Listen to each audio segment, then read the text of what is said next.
Is Everton really a bogey team for us anymore? I don't think so. My mind goes back to around 2015 and 2016. You know, when Romelu Lukaku was always guaranteed to score a goal against us, no matter what you tried to think of, or no matter how much you tried not to think about it, Lukaku would always score against West Ham while he was playing for Everton. And that even continued when he was at Manchester United for a little bit. But this weekend, Everton is travelling down to London to face West Ham United at the London Stadium. It's less than 10 games left now in the season. It's getting to the point where every point's going to matter. And as for both teams concerned in this game, points mean different things. West Ham wants to strengthen its grasp on trying to get fifth at the very least, because I think top four is done. Everton needs every single little point it can get to avoid dropping down into the Championship. And right now, it's not a good position to be in for Everton. And I understand and sympathise with the fans because we've been there. West Ham's been there. I know what it's like to be 17th and finish 16th in a league and even be in a relegation battle. Most of my life as supporting West Ham has seen relegation battles being a thing. So if you're an Everton fan watching this, I sympathise with you guys. But at the same time, given the amount of money that this whole Everton squad costs and the amount of investment that went into it over the last couple of years, it would be crazy, absolutely crazy for Everton to drop down.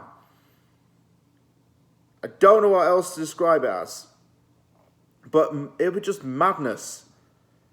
And this season has all the hallmarks to suggest that relegation is very much likely for them.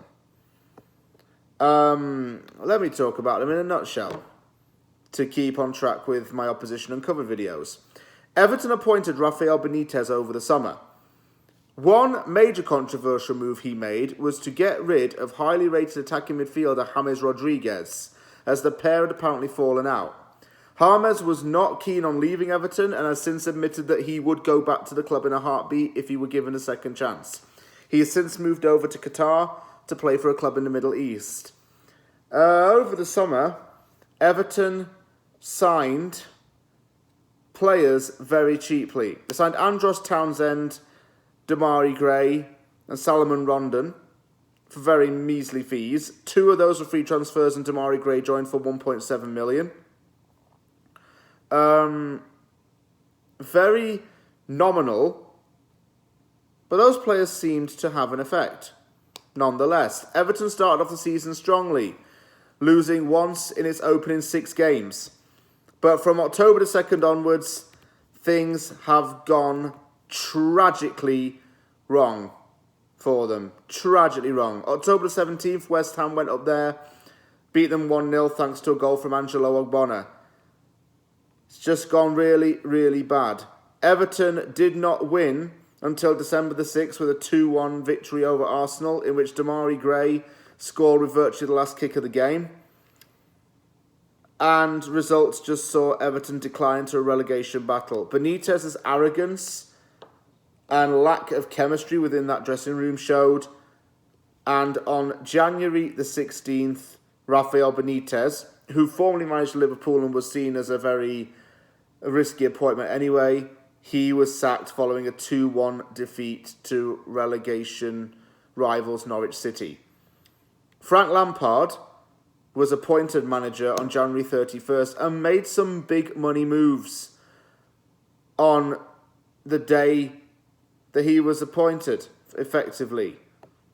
Dele Alli was brought in from Tottenham Hotspur. He signed Donny van der Beek on loan. Van der Beek needed an opportunity to get away from Manchester United because he's rotting there. He's not used to his potential, and he made quite an impact when he joined Everton on loan because fans were saying it's amazing what happens when you actually play him.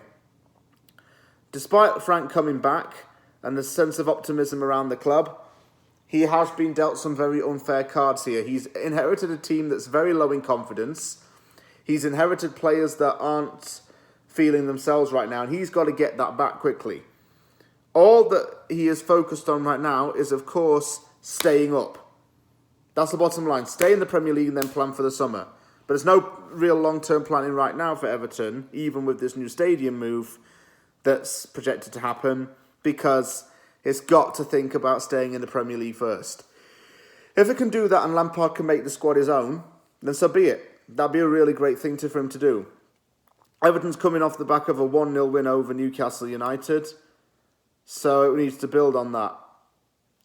As for 3 players I would look out for, first player going to talk about is Anthony Gordon, because I think he's a young, talented baller. He has such a bright future ahead of him, this kid. And this season, he's really stepped it up. He's an attacking midfielder. He scored 3 goals in the Premier League this season. Well, they're his first 3 goals in the Premier League. And he's starting to cement himself as a starter in the team. So, fair play to him. He's doing really well for himself. Second player I'm going to talk about is Richarlison, because he's becoming a very big star in the Brazil national team. He's becoming a big player for his country, and he's actually a big fan favourite at Everton. Fans chant his name, they love his goals, they love his, chicken celebration as well. Richarlison's very popular around those parts of Liverpool. And the third player I'm going to talk about is Jordan Pickford, because I think he's England's number 1 without a doubt. Solid goalkeeper. Gets a lot of stick, I know, but it's not been his fault that he's got a bad defence in front of him. He's got poor defenders like Michael Keane in front of him who don't do anything to help him out. So, he's had to bear the brunt of that, I'm afraid. But he's still a quality goalkeeper regardless. And I do like him.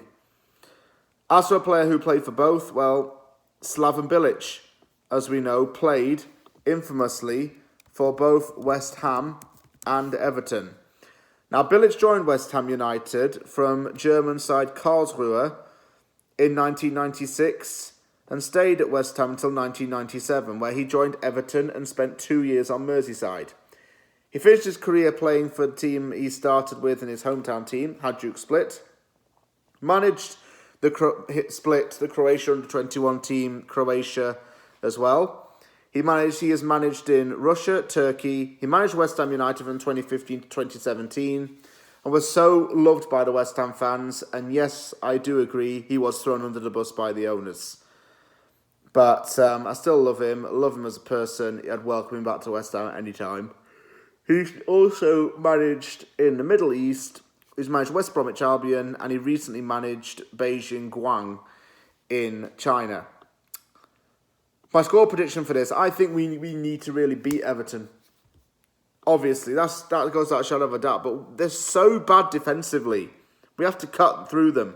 We're potentially going to have Ramadan Benrahma playing, and when Ramadan Dabarama plays, you best be scared. Because when he's on an empty stomach and has no food and water, Benrahma's a different animal. He was last season. He was in form of his life. He peaked. We're going to potentially have Jared Bowen back and Sofal back. And we can put out a very strong 11. Even though we have to play Lyon in the days after that, we've still got to play out a strong 11. And I'm looking forward to this one. Everton are a team that we no longer have a really awful record against anymore. And we're starting to beat them for all the times they beat us in the past. Thank you very much for watching this episode of Opposition Uncovered. If you like this video, hit that like button. Don't forget to subscribe for more content. Take care, everyone, and I'll see you all soon.